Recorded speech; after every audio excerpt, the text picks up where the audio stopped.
नमस्कार साथियों, आज उत्तरकांड के संदर्भ में हमारा 5वां एपिसोड है और हम उसी चर्चा को और आगे बढ़ाते हैं जो पिछले कुछ एपिसोड्स में हमने उत्तरकांड के संदर्भ में की है।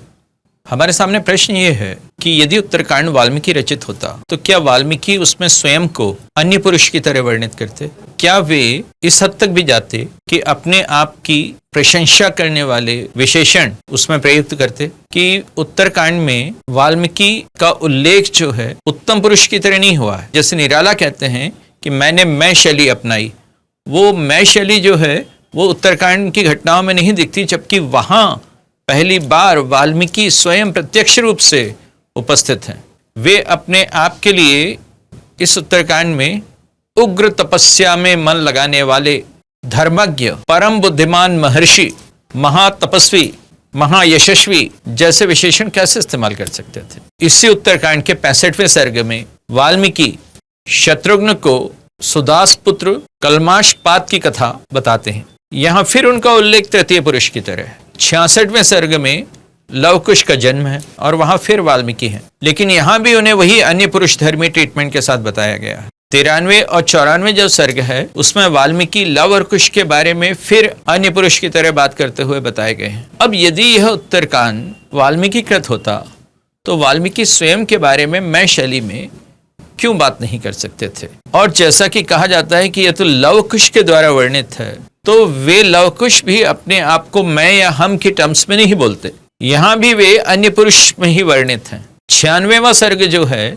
वो महर्षि वाल्मीकि के द्वारा सीता मां के चरित्र की शुद्धता के बारे में है, उसके समर्थन में। यहां फिर वाल्मीकि स्वयं को तृतीय पुरुष की तरह प्रस्तुत कर रहे हैं, यानी मैं और तू की जगह वह के अंदाज में। क्या उस समय उत्तम पुरुष में लिखना उत्तम नहीं समझा जाता था?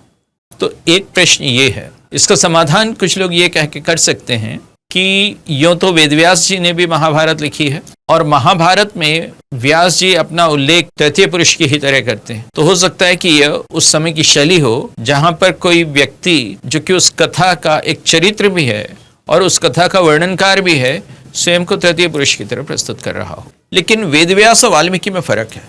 व्यास एक पीठ है और एक के बाद एक बहुत से व्यास हुए हैं जो हमारी परंपरा में स्थापित है। इसलिए कौन सा वेदव्यास जो है वर्णित कर रहा है और कौन सा वेदव्यास जो है उसमें एक पात्र की तरह उतरा हुआ है, इस संबंध में एक स्पेस है। लेकिन वाल्मीकि के संदर्भ में ऐसा नहीं है। कोई वाल्मीकि परंपरा स्थापित नहीं है कि प्रथम वाल्मीकि, द्वितीय वाल्मीकि, तृतीय वाल्मीकि, इस तरह की कोई परंपरा स्थापित नहीं है।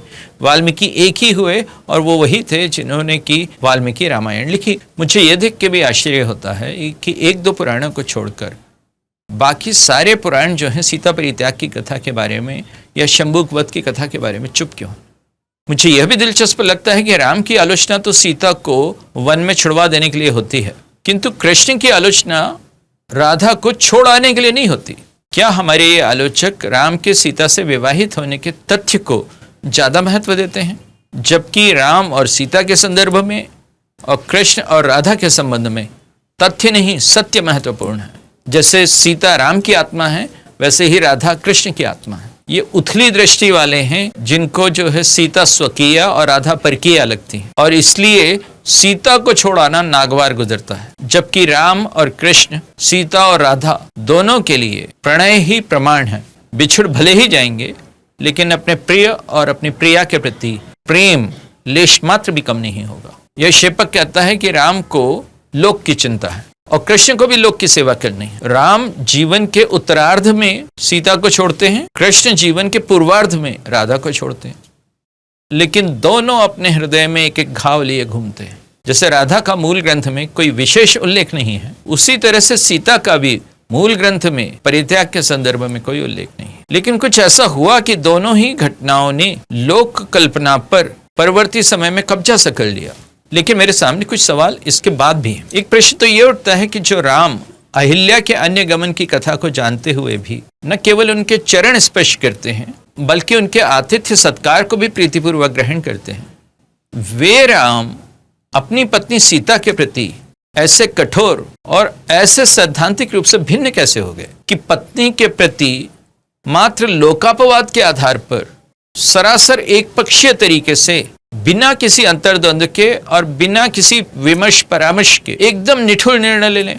मैं सिर्फ ये नहीं कह रहा कि ये सोच जो है राम के स्वभाव के विपरीत है, मैं ये कह रहा हूं कि ये सोच हमारी संस्कृति के स्वभाव के भी विपरीत है। जो संस्कृति अहिल्या, द्रौपदी, तारा, मंदोदरी, कुंती के रूप में प्रातः स्मरणीय पंच कन्याओं की अवधारणा को सामने रखती है, अहिल्या, द्रौपदी, तारा, कुंती, मंदोदरी तथा पंचकन्या स्मरे नित्यम महापातक नाशनम, इन पांचों में से कौन सीता के महान आदर्श के निकट है? लेकिन फिर भी इनमें से किसी को भी सेक्सुअल प्रॉमिस्क्यूटी के आधार पर हमारी संस्कृति ने तिरस्कार के योग्य नहीं समझा।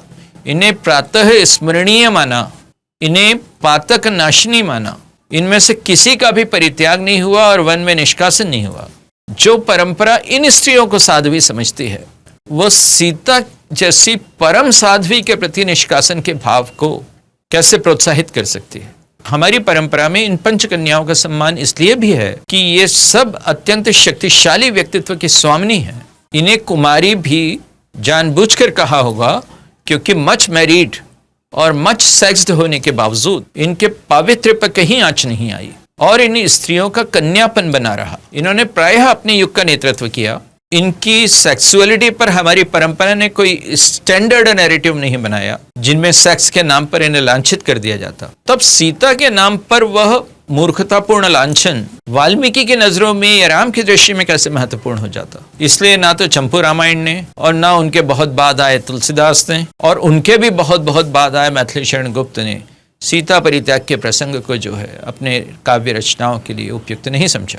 स्वयं भवभूति ने अपनी पहली रचना महावीर चरित के नाम से जब लिखी तो उसमें भी सीता परित्याग का उल्लेख नहीं किया। यह तो उनकी दूसरी रचना उत्तर रामचरित है कि जहां करुण रस की स्थापना के लिए वे ये सारी घटनाएं बताते हैं।